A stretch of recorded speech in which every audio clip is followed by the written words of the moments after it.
Hi, my name is Annie, and welcome to the Walking Word, where we go through the Bible in a year. Today we're reading from Exodus chapter 14, and this is still part of the Israelites' departure from Egypt. The Lord then said to Moses, "Tell the Israelites to turn about and camp before Pihahiroth,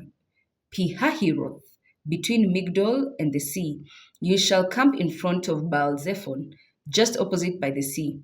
Pharaoh will then say, 'The Israelites are wandering about aimlessly in the land. The desert has closed in on them. Thus will I make Pharaoh so obstinate that he will pursue them. Then I will receive glory through Pharaoh and all his army, and the Egyptians will know that I am the Lord.'" This the Israelites did when it was reported to the king of Egypt that the people had fled. Pharaoh and his servants changed their minds about them. "What have we done?" they exclaimed. "Why have we released Israel from our service?" So Pharaoh made his chariots ready and mustered his soldiers, 600 first class chariots, and all other chariots of Egypt, with warriors on them all. So obstinate had the Lord made Pharaoh that he pursued the Israelites even while they were marching away in triumph.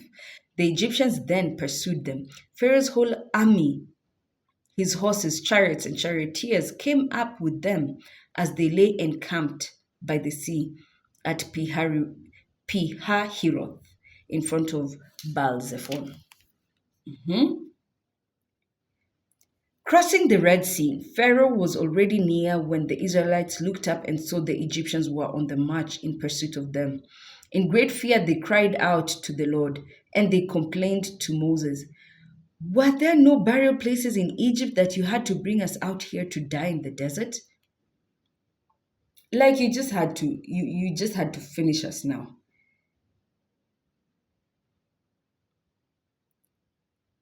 Mhm. "Why did you do this to us? Why did you bring us out of Egypt? Did we not tell you this in Egypt? When we said, 'Leave us alone, let us serve the Egyptians, far better for us to be the slaves of Egyptians than to die in the desert.'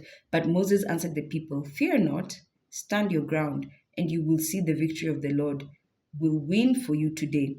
These Egyptians whom you see today, you will never ever see again. The Lord himself will fight for you. You have only to keep still.'" Ha. Be still and know that I am God. Then the Lord said to Moses, "Why are you crying out to me?" So now Moses is also panicking. "Oh God, you couldn't have brought me this far in order to shame me in front of all these people after I told you I cannot speak, after I told you da da da da da da, da and all these things. Oh man." So God is like, "Why are you crying? Why? Tell the Israelites to go forward." And you almost want to tell him, "Father God, don't you see the Red Sea in front of us? What do you mean, go ahead?" You know? So God continues, "Tell the Israelites to move forward, and you lift up your staff and withstand and with an outstretched hand over the sea, split the sea into two, that the Israelites may pass through it on dry land. But I will make the Egyptians so obstinate that they will go after them. Then I will receive glory through Pharaoh and all his army, his chariots and charioteers. The Egyptians shall know that I am the Lord when I receive glory through Pharaoh and his chariot and charioteers." The angel of God, who had been leading Israel's camp, moved and went around behind them. Mhm. The column of cloud, also leaving the front, took up its place behind them, so that it came between the camp of the Egyptians and that of the Israelites. But the cloud now became dark. And thus the night passed without the revival camps coming any closer together at night long.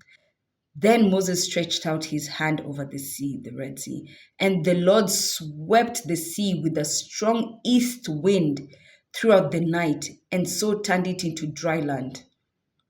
When the water was thus divided, the Israelites marched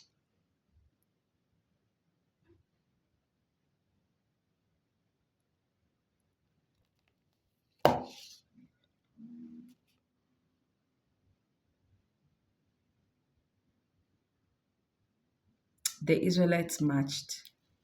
Sorry, I thought there was something happening with my phone. Thus the Israelites marched into the midst of the sea of dry land, with the water like a wall to their right and to their left. The destruction of the Egyptians. The Egyptians followed in pursuit. All Pharaoh's horses and charioteers went after them right into the midst of the sea. In the night watch, just before dawn, the Lord cast through the column of the fiery cloud upon the Egyptians force a glance that threw it into a panic. And he so clogged their chariot wheels that they could hardly drive. With that, the Egyptians sounded the retreat before Israel because the Lord was fighting for them against the Egyptians.